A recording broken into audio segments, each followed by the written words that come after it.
The small upright piano sat in the corner of Mrs. Wilson's living room, its dark wood polished to a soft glow by years of careful attention. May looked at it with a mixture of fear and curiosity. At 12 years old, she was older than most beginners, and she knew it. The other kids in her class had been taking lessons for years, some since they were barely tall enough to reach the keys while sitting down. "Come sit," Mrs. Wilson said, patting the bench beside her. Her voice was kind but firm, the voice of someone who had taught hundreds of children before May. "Don't worry, everyone starts somewhere." May perched on the edge of the bench, her back straight as a ruler, just as her mother had instructed her before dropping her off. "Be respectful. Listen carefully. Don't waste Mrs. Wilson's time." The Wilson house smelled like cinnamon and old books. Through the window, May could see her mother walking back to the bus stop. They didn't own a car. Piano lessons weren't something her family had planned for. They were a surprise. A gift from a school music teacher who had connections and who thought May showed promise. "Let's start with middle C," Mrs. Wilson said, taking May's hand and guiding it to a white key in the middle of the keyboard. "This is where everything begins." For the next half hour, May learned about finger positions and key names. Mrs. Wilson wrote notes in a small notebook for May to take home, detailing what she should practice before next week's lesson. The notebook was pink with silver stars on the cover. It looked expensive. "Do you have a piano at home?"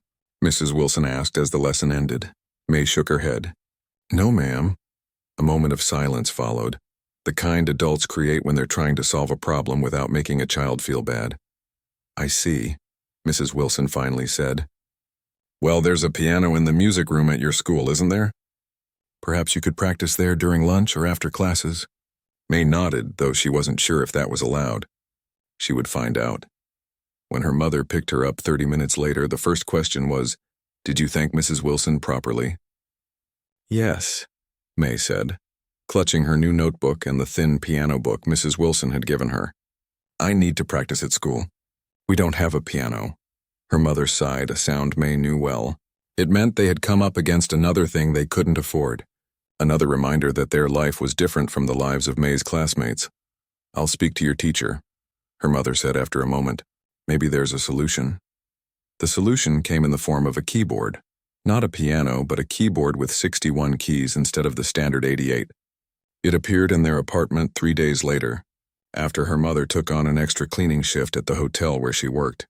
It was on sale, her mother said, though May knew even on sale meant sacrifices would be made elsewhere in their budget. "Now you can practice properly." The keyboard was set up in the corner of the living room, which was also where May slept on a fold-out couch. Their apartment was small, just the living room, a tiny kitchen, and the bedroom where her mother slept. The keyboard took up precious space, a physical reminder of the importance her mother placed on this unexpected opportunity. May practiced every day after school, before her mother came home from work. She worked through the exercises Mrs. Wilson had assigned, playing the same 5 notes over and over until her fingers moved automatically from one key to the next. It wasn't exciting, but May understood that most learning wasn't. School was the same way. You repeated things until you knew them, and then you moved on to harder things. "Play for me," her mother would say some evenings. Sitting on the edge of the fold-out couch with a cup of tea after dinner, May would play the simple tunes she was learning. "Mary Had a Little Lamb," or "Twinkle, Twinkle, Little Star," songs so basic that even playing them perfectly brought little satisfaction. Her mother always applauded as if May had performed at Carnegie Hall. "Beautiful," she would say, though they both knew it wasn't. Not yet. At her weekly lessons, Mrs. Wilson was patient, but exacting. "Again," she would say when May made a mistake. "Listen to the rhythm. Can you hear how it should sound?" Sometimes May could hear it, and sometimes she couldn't. Music was more complicated than math or spelling. In those subjects, answers were either right or wrong.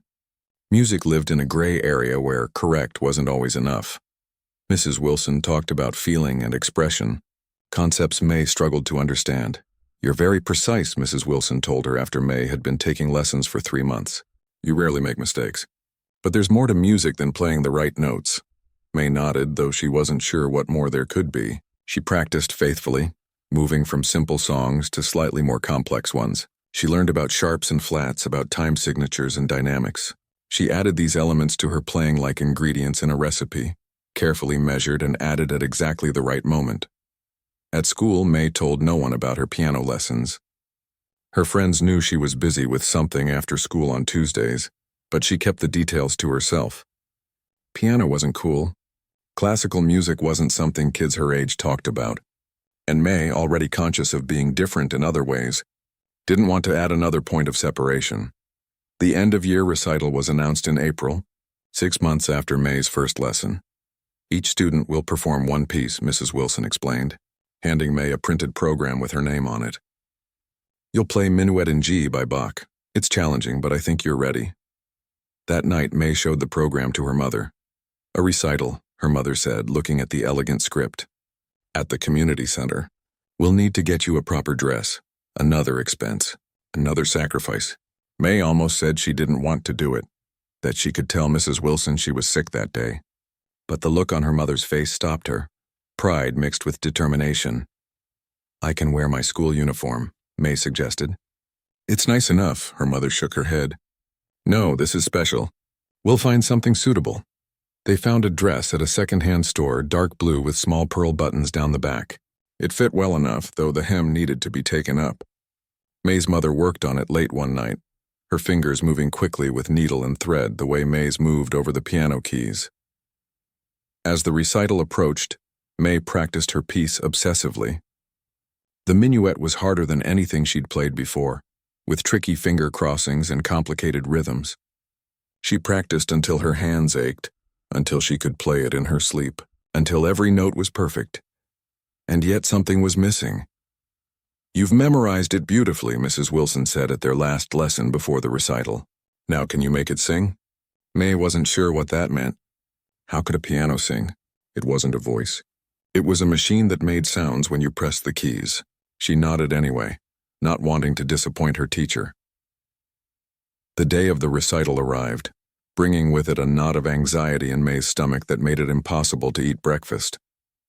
Her mother helped her into the blue dress and braided her hair, in a crown around her head like a proper musician. The community center's small auditorium was filled, with parents and family members when they arrived. A grand piano, much larger and more impressive than Mrs. Wilson's upright, dominated the small stage. May sat with the other students in the front row, watching as one by one they performed their pieces. Some played with confidence, others with visible nervousness. Some made mistakes, wrong notes that made them wince visibly or threw them off their rhythm. May listened critically, mentally comparing their performances to how she would play the same pieces. When her name was called, May walked to the piano with her back straight and her chin up, just as Mrs. Wilson had taught them to do. She adjusted the bench, placed her hands in position and began to play. The notes came easily, each one in its place, each finger moving exactly as it should. May focused on the keys on the sheet music, on the mechanics of the piece. She made no mistakes. When she finished, there was applause, polite, appropriate applause, just like for all the other students. May stood, bowed as practiced, and returned to her seat. Her mother was beaming from the third row, her face a mixture of pride and something else May couldn't quite identify. Later, as they waited for the bus home, her mother was unusually quiet. Did I do well? May finally asked, needing to hear the praise she'd grown accustomed to. You played all the right notes, her mother said after a moment. But what? Her mother looked at her, then up at the darkening sky. When I was a girl, before we left China, my grandmother had an old record player. Just one record, a pianist playing Chopin. I didn't know anything about music then, but when she played that record, I felt something here. She placed her hand over her heart. May waited, unsure where this story was going. Your playing is very good, very correct, her mother continued. But music isn't just about being correct. It's about feeling something and making others feel it too. The bus came then, saving May from having to respond. They rode home in silence, May turning her mother's words over in her mind like a puzzle she couldn't quite solve. That night, after her mother had gone to bed, May sat at her keyboard with headphones on so she wouldn't disturb the neighbors. She played her recital piece again perfectly, just as she had on stage. Then she closed her eyes and tried to feel something beyond the notes. What was music supposed to make you feel? Joy, sadness, something else entirely? She didn't know. But for the first time since she'd started lessons, May wondered if there was more to learn than what was written in her exercise books. More than precision and technique. More than playing the right notes at the right time. It was a question that would follow her for years to come through countless hours of practice and performance. A question that would eventually lead her to an answer she never expected to find. The summer passed in a blur of heat and practice. May continued her lessons with Mrs. Wilson through June and July, her mother picking up extra shifts at the hotel to pay for them. By August, May had progressed to more difficult pieces, simple Bach inventions and Clementi sonatinas, her fingers growing more confident on the keys. "Your technique is coming along nicely," Mrs. Wilson would say, making notes in the practice book that was now filled with check marks and comments. "You're very disciplined." May took these words as high praise. Discipline was something her mother valued above almost all else. "Hard work opens doors," she often said. May believed this even as she watched her mother work harder than anyone she knew, with few doors opening in return. When school started again in September, May entered 7th grade. The familiar routine of classes, homework, and piano practice resumed. Her keyboard, which had seemed so impressive when it first arrived, now felt limiting. After playing on Mrs. Wilson's upright and the grand piano at the recital, she noticed the difference in sound quality, in the feel of the keys, in the way the notes resonated. "It's fine for practice," Mrs. Wilson assured her when May mentioned it. "Focus on your technique. The instrument is secondary to the musician." One Tuesday in late October, May arrived for her lesson to find Mrs. Wilson looking unusually excited. The older woman's cheeks were flushed, and she moved with more energy than usual as she welcomed May into the living room. "I have something different for you today," she said, gesturing for May to sit at the piano. Instead of opening the lesson book they had been working through, she placed a different piece of sheet music on the stand. May looked at it and felt her stomach tighten. The page was crowded with notes, more notes than she'd ever seen in one piece before. The time signature was unusual, and there were markings she didn't recognize scattered throughout the score. "This is, for me?" she asked, her voice small. Mrs. Wilson nodded. "It's called Fantasy Impromptu by Frédéric Chopin. It's significantly more advanced than what you've been playing." May stared at the sheet music. Her first thought was that Mrs. Wilson had made a mistake, that this piece was meant for an older, more experienced student. Her second thought was that she would disappoint her teacher when she couldn't play it. "I don't think I can." "Of course you can't play it perfectly right now," Mrs. Wilson interrupted. "No one expects you to, but I want you to try it. Not to learn it, just to explore it. Explore it?" What did that mean? Music wasn't something you explored. It was something you learned, note by note, measure by measure, until you got it right. "I don't understand," May admitted. Mrs. Wilson sat on the bench beside her. "For months you've been learning the language of music, notes, rhythms, dynamics. You've learned the vocabulary and the grammar. Now it's time to start saying something with it." May looked at the complex piece in front of her. "But I'll make mistakes." "Yes, you will. That's part of the process." Mrs. Wilson placed her hands on the keys and played a brief section of the piece. The notes tumbled over one another like water over rocks, fast and fluid and beautiful. "This piece is about passion, about feelings that can't be contained by ordinary means. Chopin didn't write it to be played perfectly. He wrote it to be felt deeply." May nodded, though she didn't really understand. Feelings weren't something her family talked about much. They were private things to be managed rather than expressed. "Start with the right-hand part, just the first page," Mrs. Wilson instructed. "Don't worry about the tempo for now. Just get a feel for the patterns." Slowly, hesitantly, May began to pick out the notes. The melody was complicated, with quick runs and awkward jumps. Her fingers stumbled, hitting wrong notes, losing the rhythm. Heat crept up her neck as the mistakes piled up. Mrs. Wilson didn't correct her or ask her to start over. She just listened, her head tilted slightly, her eyes sometimes closed. When May reached the bottom of the page, she stopped, her hands falling to her lap. "It's too hard," she said. "Perhaps," Mrs. Wilson replied. "Or perhaps it's exactly what you need right now. Music isn't just about playing the correct notes, May. It's about expression, about connection, about finding your voice." Voice? May didn't understand how a piano, an instrument played with the hands, could have anything to do with voice. Seeing her confusion, Mrs. Wilson tried a different approach. "Do you like stories, May?" May nodded. She loved to read. escaping into worlds different from her own. Think of a piece of music as a story. The composer gives you the outline, the setting, the characters, the basic plot. But how you tell that story, the emotions you bring to it, the emphasis you place on different parts, that's up to you as the performer.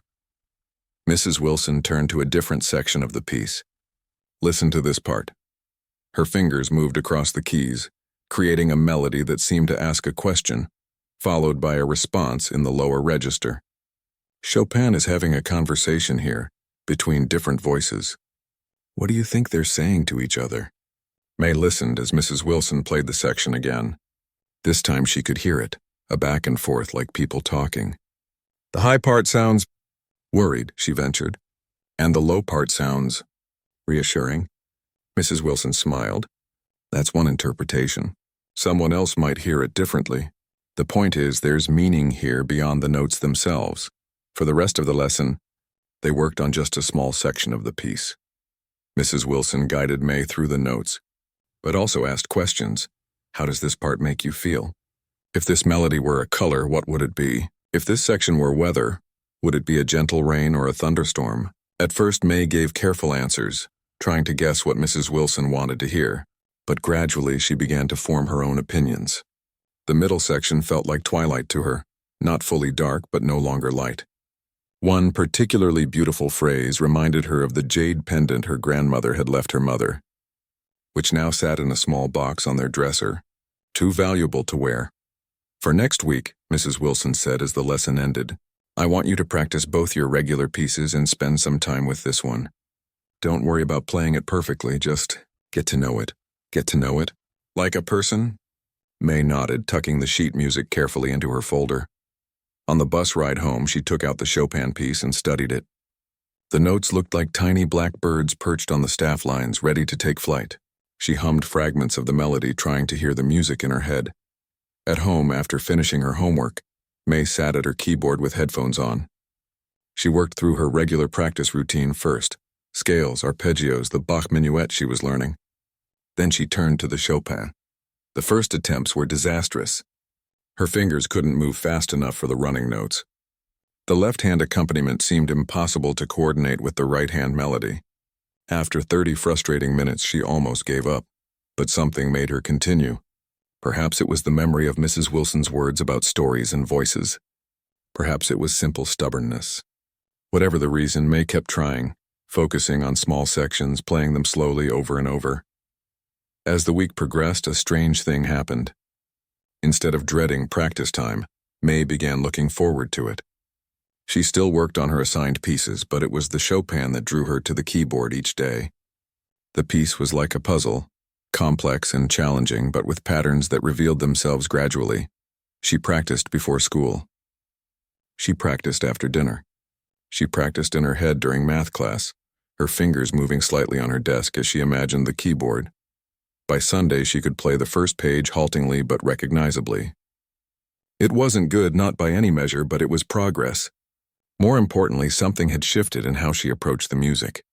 Instead of simply trying to hit the right notes at the right time, she began to hear the shape of the phrases, to feel where the music wanted to breathe. On Monday night, her mother noticed the change.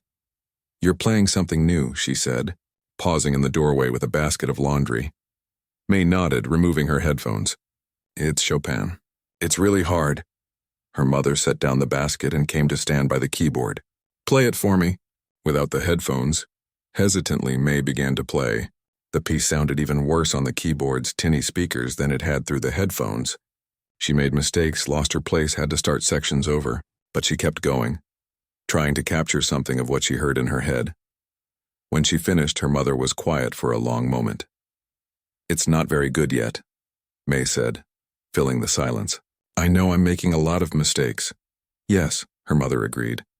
But for the first time I can hear you in the music. May looked up, surprised. Me? Her mother nodded. There's something of you in how you play it. Something I haven't heard before. Before May could ask what she meant, her mother picked up the laundry basket and continued to the bedroom. But her words lingered in May's mind as she returned to practice. Was there really something of herself in the music? And if there was, how had it gotten there? She hadn't put it there deliberately. When Tuesday's lesson arrived, May was both eager and nervous to show Mrs. Wilson her progress. The piece was still far from perfect, far even from good, but she had worked harder on it than on anything before. Mrs. Wilson listened without interruption as May played, her expression thoughtful. When the last note faded, she smiled. "What did you discover?" she asked. May considered the question. "It's like there are voices in the music, conversations and feelings. Lots of feelings." "And what feelings did you find?" "Longing," May said, surprising herself with the word. "Like wanting something you can't have. And also, hope. Like maybe someday you could have it after all." Mrs. Wilson nodded, her eyes bright. "That's exactly right. That's exactly what Chopin was expressing." She placed her hand gently on May's shoulder. "You've taken your first step into a much larger world. May, the world of music beyond the notes on the page." For the first time since she'd begun piano lessons, May felt a flicker of something new, not pride in her technical accomplishment, but joy in the act of making music itself. It was a small spark, easily extinguished, but it was there, waiting to be nurtured into flame.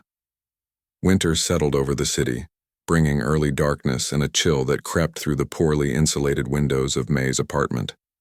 Her mother added extra blankets to their beds and kept the thermostat low to save on heating costs. May wore fingerless gloves as she practiced piano in the evenings, removing them only when her hands warmed up from playing. The Chopin piece remained part of her practice routine, though Mrs. Wilson had assigned other, more level-appropriate music for her to learn as well. There was a spring recital to prepare for, with a Mozart sonatina as her official piece. But it was the fantasy impromptu that captured her imagination, that made her fingers itch to play when she should have been paying attention in school. "You're improving," Mrs. Wilson told her during a December lesson. "Your technical skills are catching up to your musical instincts." May wasn't sure what that meant exactly, but she took it as a compliment. She worked harder, adding an extra half hour to her practice time each day, even when her fingers ached and her homework piled up. One afternoon in January, she stayed late at school to use the piano in the music room. Her music teacher, Mr. Huang, had given her permission, saying she could practice until the janitor locked up at 6. The school piano was a worn upright, nowhere near as nice as Mrs. Wilson's. But it was a real piano with weighted keys and proper pedals, luxuries her keyboard at home couldn't provide. The music room was empty when she arrived. Through the windows she could see snow beginning to fall, fat flakes drifting past the glass. May set up her sheet music, then sat at the piano adjusting the bench height. She began with scales to warm up, her fingers moving automatically through the familiar patterns. Then she turned to her assigned Mozart piece, working through the tricky sections Mrs. Wilson had marked for extra attention. It was coming along well, clean, precise with the light touch the classical piece required.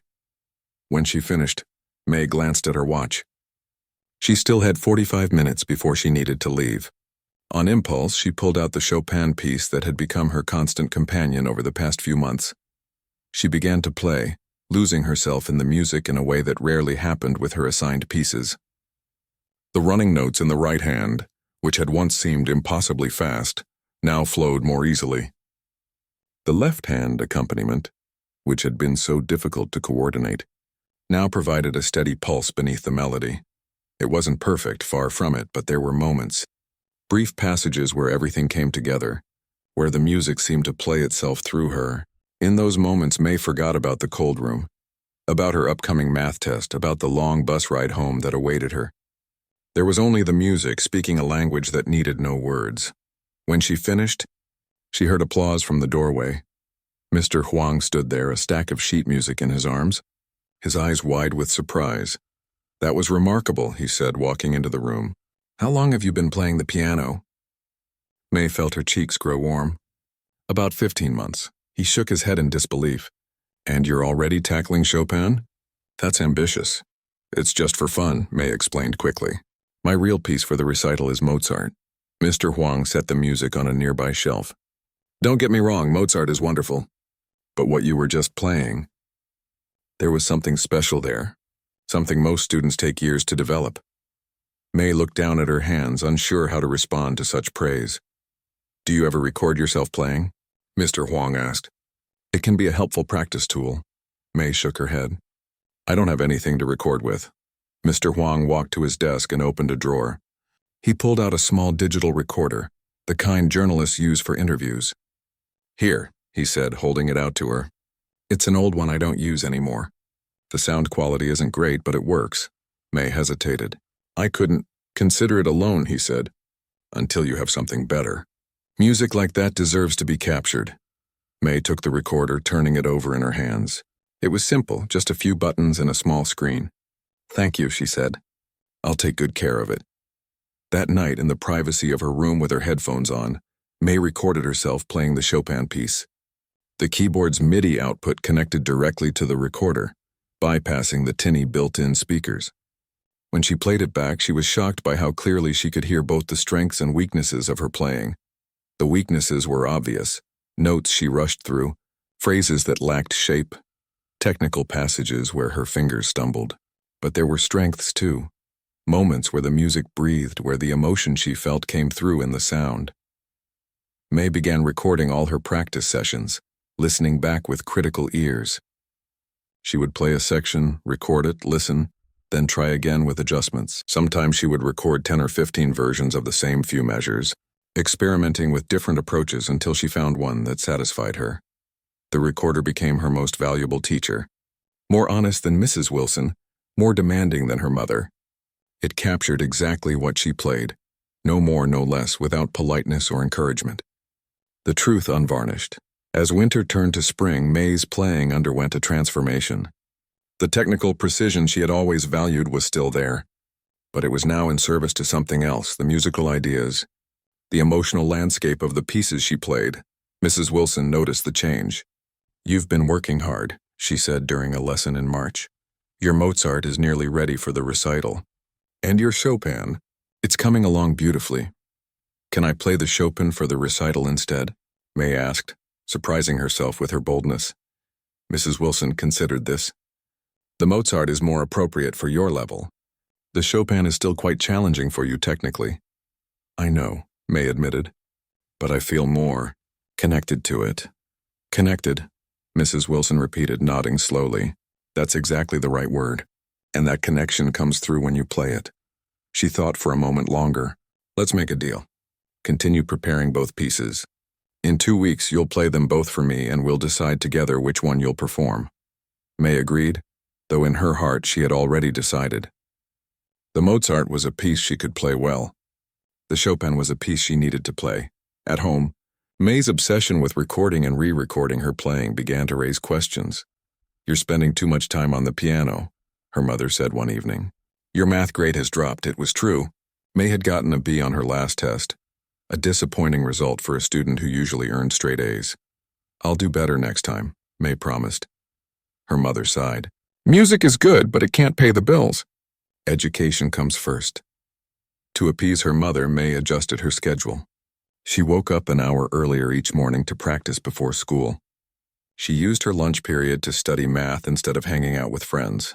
And late at night, after her mother had gone to bed, she would put on headphones and work silently at the keyboard, recording and listening, recording and listening.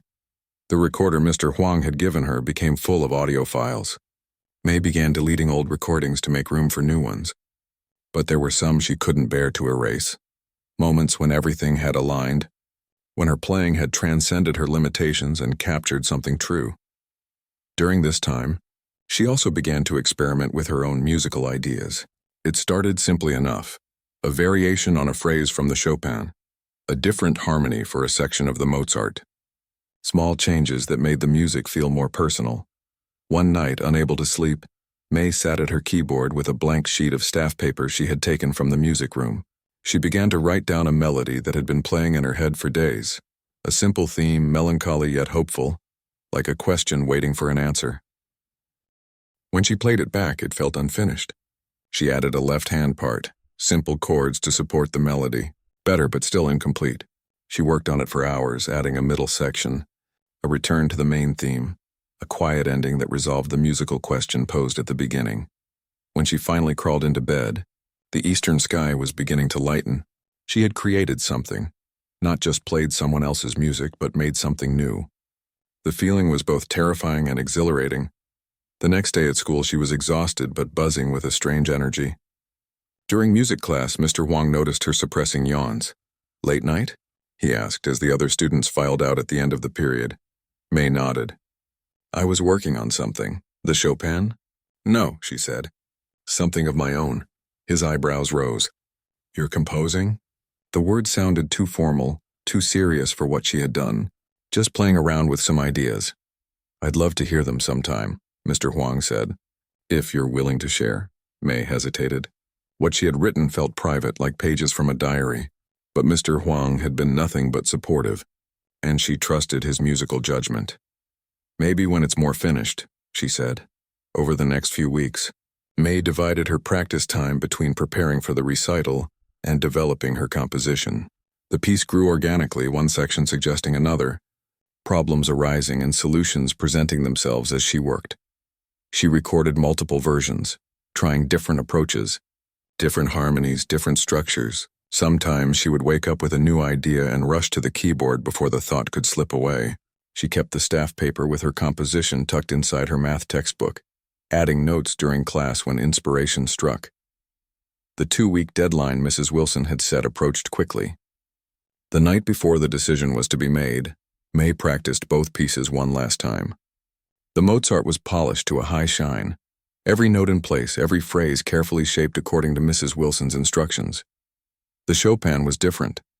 Despite months of work, it remained challenging, with passages that still pushed the limits of her technique. But when she played it, she felt alive in a way the Mozart didn't inspire. The piece had become a vehicle for expression, a way to say things she didn't have words for. As she packed up her music, May knew which piece she wanted to play for the recital. The question was whether Mrs. Wilson would agree. That night, she dreamed of playing on a stage much larger than the community center's small auditorium. In the dream, her fingers moved without effort, the music flowing from her like water from a spring. She woke with the echo of applause in her ears and the certainty that music was becoming more than just an after-school activity. It was becoming a voice, her voice waiting to be heard. The day of her decision lesson with Mrs. Wilson arrived, with a spring rain that drummed against the windows of the bus as May rode to her teacher's house. She had both pieces prepared, the Mozart Sonatina and the Chopin Fantasy Impromptu, though her heart had clearly made its choice weeks ago. Mrs. Wilson greeted her at the door, ushering her in from the rain. "You look like you haven't been sleeping well," she observed as May unpacked her music. It was true. Between late-night composition sessions, early morning practice, and the regular demands of school, May's sleep had suffered. Dark circles had formed under her eyes, and she had caught herself dozing off during history class the day before. "I'm fine," May assured her. "Just working hard." Mrs. Wilson didn't press the issue. "Let's hear both pieces today. Which would you like to play first?" May chose to start with the Mozart. It was the safer choice, the piece she knew Mrs. Wilson expected her to play at the recital. She placed her hands on the keys and began. The sonatina was bright and precise, with clear articulation and careful dynamics. May played it exactly as she had been taught, observing all the markings in the score, shaping the phrases according to classical tradition. When she finished, Mrs. Wilson nodded approvingly. "Very nice," she said. "Clean, accurate, musically sound. You've prepared it well." May accepted the praise with a small nod, but inside she felt nothing. The Mozart was a technical exercise, a demonstration of skills learned and rules followed. She placed the Chopin on the music stand. "And now the Fantasy Impromptu," Mrs. Wilson said, settling back in her chair. May took a deep breath, finding the opening tempo in her mind before beginning. From the first notes, this performance was different. The music surged forward with an urgency that had nothing to do with the marked tempo. May's body swayed slightly as she played, her face reflecting the changing emotions in the music. There were technical imperfections, a smudged run here, a slightly muddy passage there, but they were overshadowed by the intensity of the interpretation. When she reached the middle section, the lyrical eye of the storm, her touch became tender, almost reverent. The melody sang above the gentle accompaniment, telling a story of longing and hope. As she launched into the return of the opening section, May felt that rare sensation of being both fully in control and completely surrendered to the music. Her fingers found the keys without conscious direction. The piece played itself through her. When the final chord faded, the room was silent except for the rain against the windows. May looked up to find Mrs. Wilson watching her with an expression she couldn't quite read. "Well," her teacher said finally, "that answers our question, doesn't it? Can I play the Chopin for the recital?" May asked, her voice barely above a whisper. Mrs. Wilson was quiet for a moment, considering. "It's still rough in places. The technical demands are significant." "I know," May acknowledged, "but I'll keep working on it." "It's not just about the notes," Mrs. Wilson continued. "This piece requires emotional maturity. There's a lifetime of feeling in this music." "I understand it," May insisted. "Maybe not all of it, but I feel something when I play it. Something real." Mrs. Wilson studied her, then nodded slowly. "Yes, I believe you do. And that's why, despite my reservations, I think you should play the Chopin." Relief flooded through May. "Thank you." "Don't thank me yet," Mrs. Wilson warned. "The next month will be hard work. We'll need to focus on those technical passages that are still giving you trouble, and we'll need to discuss the interpretation more deeply." May agreed eagerly. For the remainder of the lesson, they worked on specific sections of the fantasy impromptu, breaking down the difficult passages, discussing the harmonic structure, exploring the emotional landscape of the piece. As May was packing up to leave, Mrs. Wilson asked, "Have you been writing music of your own?" The question caught May off guard. "How did you know?" Mrs. Wilson smiled. "There's something different in how you approach the piano now. A certain confidence that comes from finding your own musical voice. Not just reproducing someone else's." May hesitated, then reached into her folder and pulled out the sheets of staff paper, where she had been notating her composition. "It's not finished," she said. "And it's probably not very good. May I see it?" May handed over the pages, watching anxiously as Mrs. Wilson studied them. Her teacher's expression gave nothing away as her eyes moved over the notes. "Would you play it for me?" Mrs. Wilson asked, returning the sheets. May's stomach tightened. Playing Chopin was one thing. His music had stood the test of time. Playing her own composition felt like standing naked in public. "Still very rough," she warned, placing the pages on the music stand. "I understand," Mrs. Wilson said. "Just play it as it is now." Taking a deep breath, May began to play. The piece opened with a simple theme, a question asked in the upper register of the piano. The left hand provided a heartbeat-like rhythm beneath.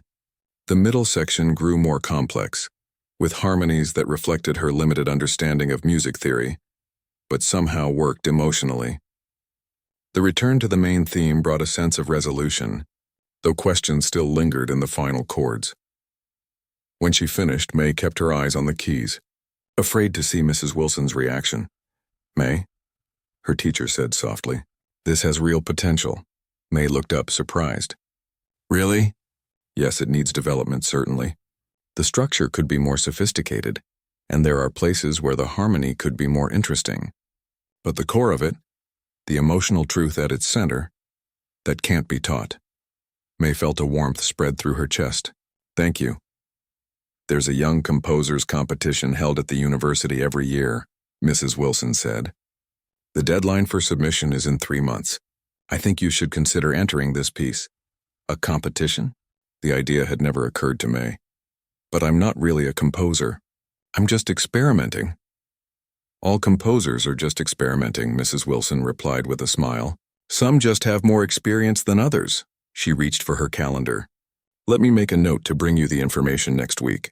In the meantime, keep working on both this piece and the Chopin." On the bus ride home, May's mind raced with conflicting emotions. Pride at Mrs. Wilson's praise, excitement about the recital, terror at the thought of submitting her composition to a competition, worry about her mother's reaction to all of this. The last concern proved well-founded. When May told her mother about Mrs. Wilson's decision to let her play the Chopin, her mother frowned. "That's the difficult piece, yes? The one that keeps you up at night?"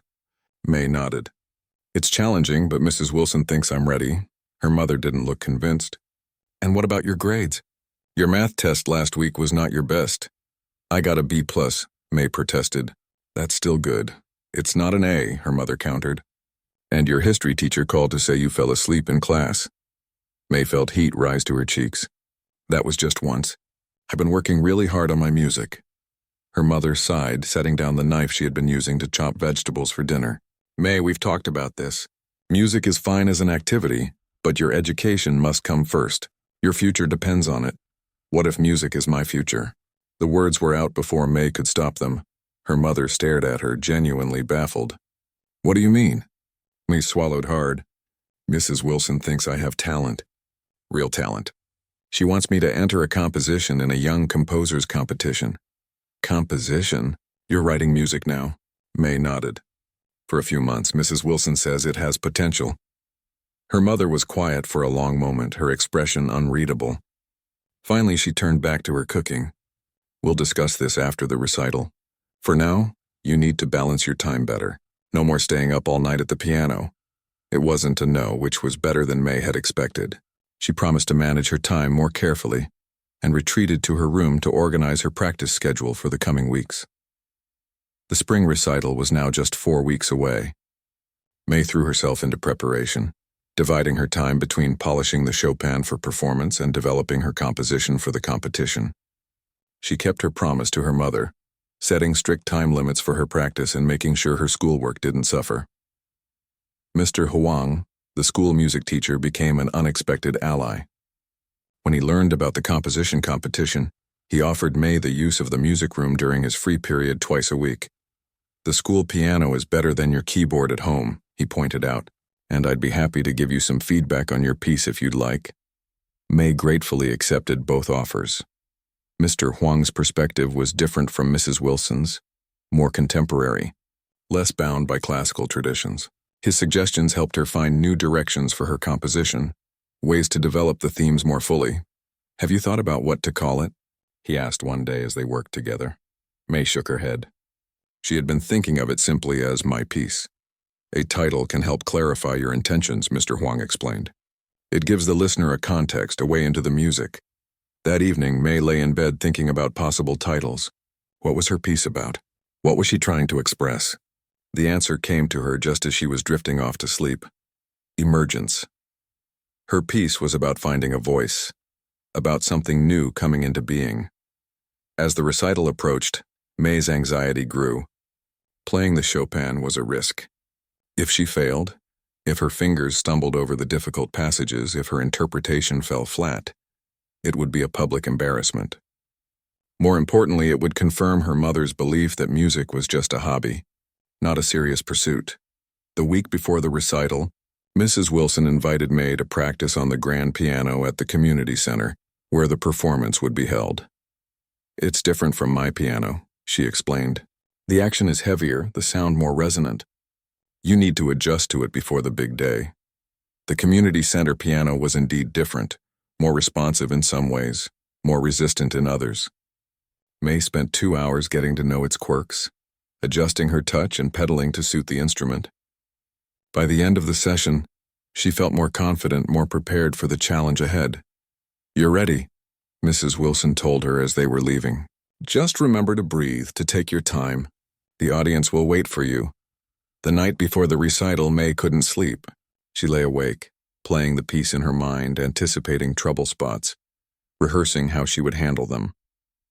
When she finally drifted off, she dreamed of playing in an empty hall, the sound of the piano echoing endlessly. Morning came too soon. May's mother had taken a rare day off work to attend the recital. She helped May dress in her best clothes, a simple blue dress they had found on sale at a department store.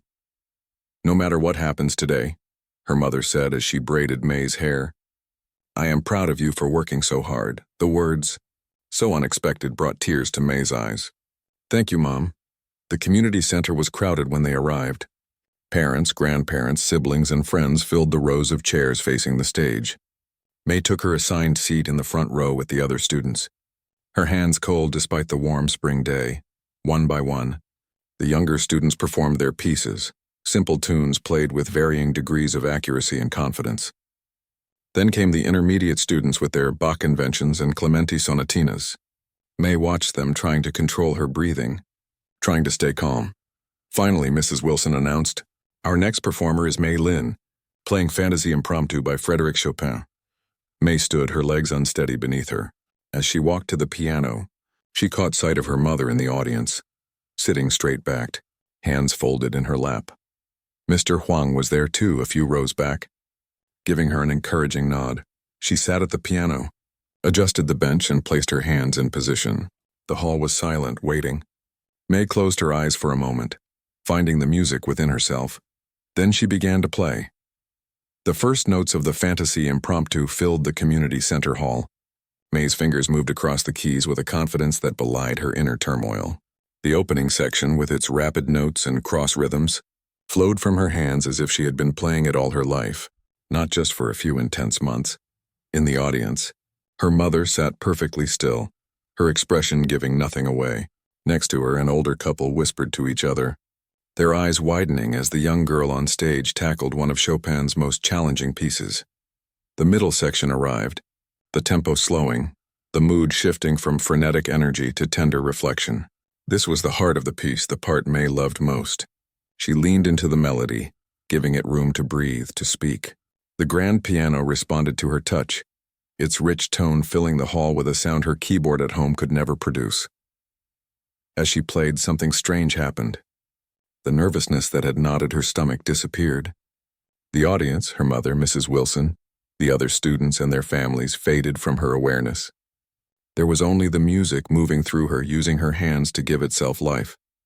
Time seemed to stretch and compress at once. The piece felt both longer and shorter than it ever had in practice. When May reached the final section, returning to the urgency of the opening but with new intensity, she felt as if she were riding a wave, carried forward by a force beyond her control. The final chords resonated through the hall, hanging in the air for a breathless moment before dissolving into silence. Then came the applause, hesitant at first, then growing stronger, more insistent.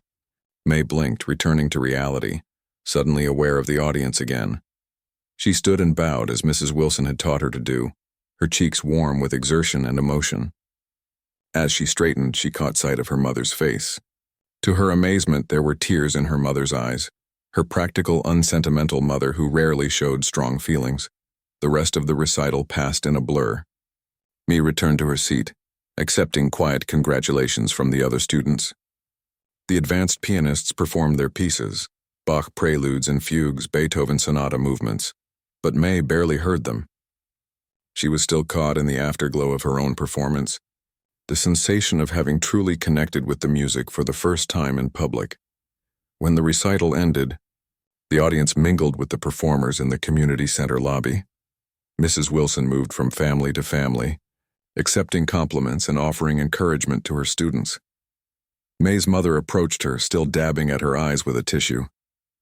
"That was," she began, then stopped, searching for words. "I didn't know you could play like that. Was it okay?" May asked, suddenly uncertain. Her mother shook her head, not in negation but in wonder. "It was beautiful.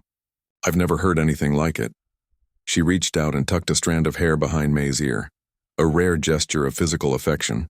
"You have a gift." Before May could respond, they were joined by Mr. Huang, the school music teacher. "Extraordinary performance," he said, his voice warm with genuine admiration. "You've made remarkable progress since I heard you play that piece in the music room." "Thank you for the recorder," May said. "It helped a lot," Mr. Huang smiled. "I'm glad. Have you given any more thought to the young composers competition?" May glanced at her mother, uncertain how she would react to this topic. To her surprise, her mother asked, "What competition is this?" Mr. Huang explained about the annual event at the university, how it showcased original compositions by students from elementary school through high school. "The finalists performed their pieces at a special concert," he added. "There are scholarships for the winners." "Scholarships?" Her mother repeated, interest sharpening her tone. "Yes, for music studies, but they can sometimes be applied to general education as well, depending on the university." A small group had gathered around them as they spoke, other parents, some of Mrs. Wilson's older students. One man, dressed in a suit that seemed too formal for a Sunday afternoon recital, listened particularly intently. Mrs. Wilson joined the conversation. "May has been working on a composition of her own," she told the group.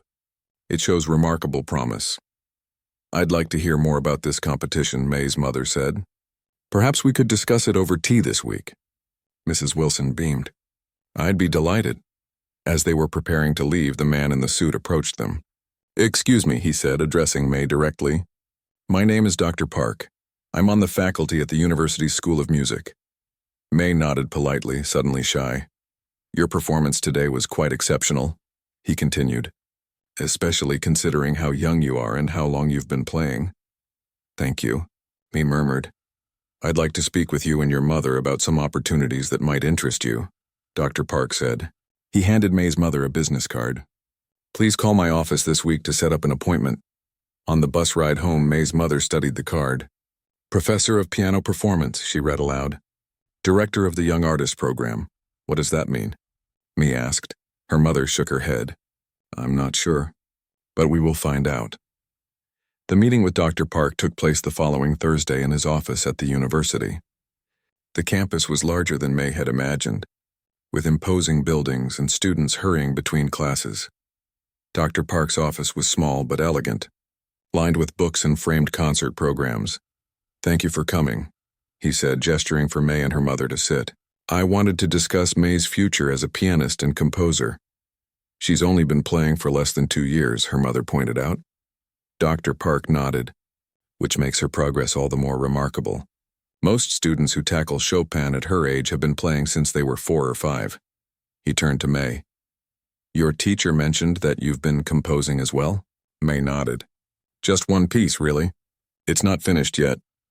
Mrs. Wilson shared a recording of it with me," Dr. Park said. "With your permission, of course," he added, addressing her mother.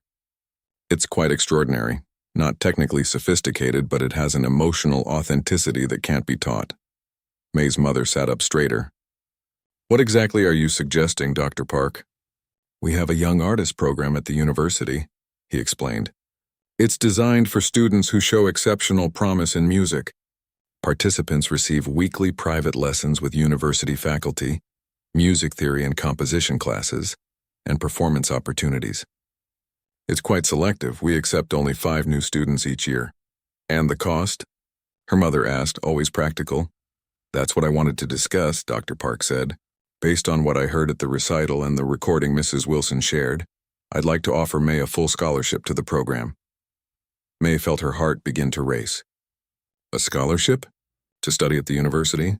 "Additionally," Dr. Park continued, "if May is interested in the Young Composers Competition, I'd be happy to provide some guidance on developing her piece." Her mother's expression remained cautious. "This all sounds very generous, but I'm concerned about the time commitment. May's education must remain her priority." "Of course," Dr. Park agreed. "The program is designed to complement, not compete with, regular schooling.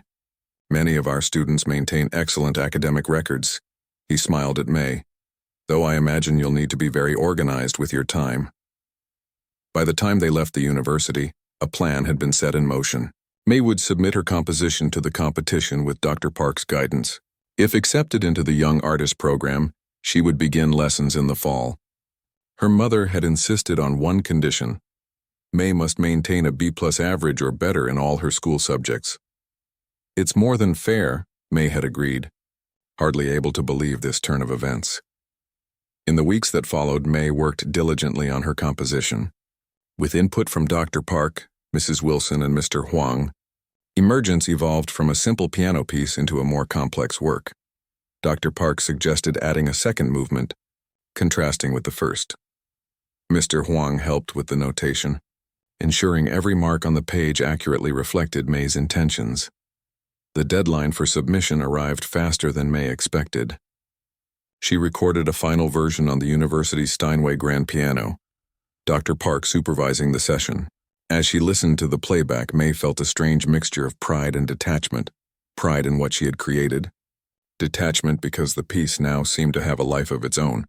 Separate from her. "It's ready," Dr. Park declared. "Let's submit it." The waiting period was both shorter and longer than May anticipated. Shorter because she was busy with end-of-school activities, preparation for the Young Artist Program, and her regular piano lessons.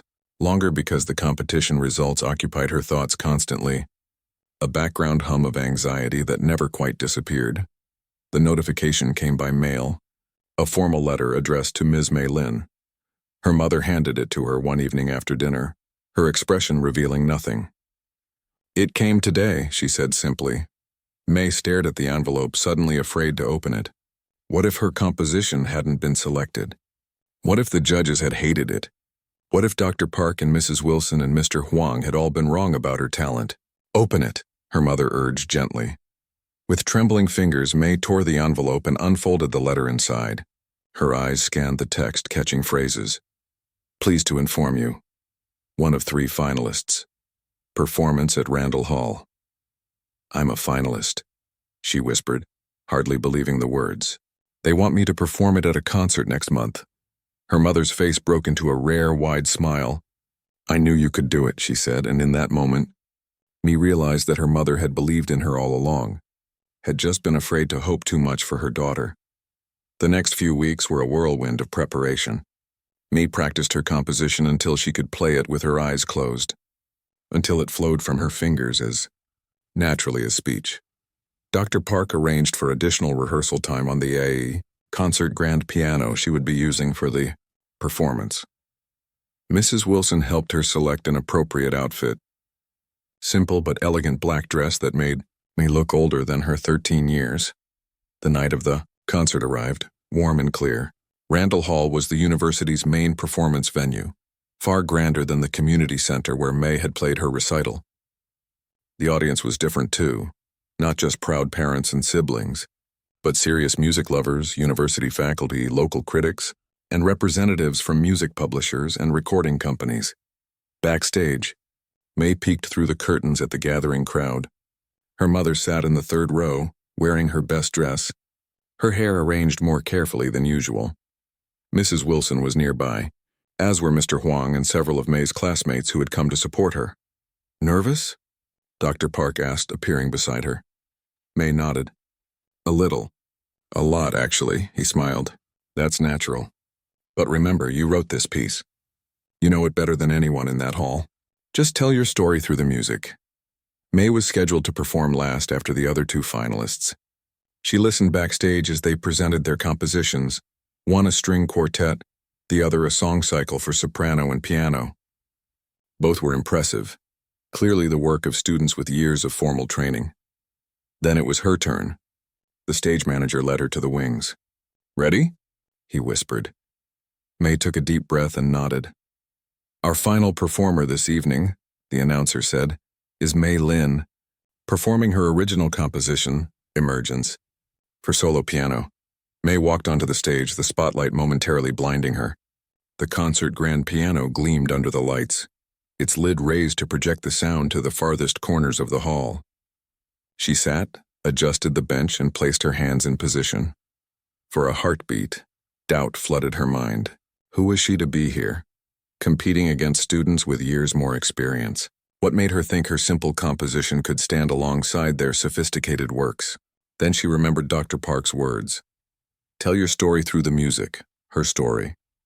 A story that began with a simple tune, assigned by a teacher who saw something in her that May herself couldn't yet see. A story of discovery, of finding a voice she didn't know she had. May began to play. The first movement of Emergence opened softly, tentatively, like a question asked in whispers.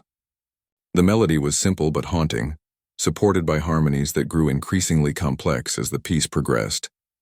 The second movement, by contrast, was bold and assertive, the same thematic material transformed into a declaration. As May played, she felt that now familiar sensation of disappearing into the music, of becoming a conduit rather than a performer. The notes on the page, notes she had written, became sound, became feeling, became something larger than herself. When the final chord faded, the hall was silent. Then came applause, not the polite, obligatory kind, but the genuine, spontaneous reaction of an audience deeply moved. May stood and bowed, her heart pounding.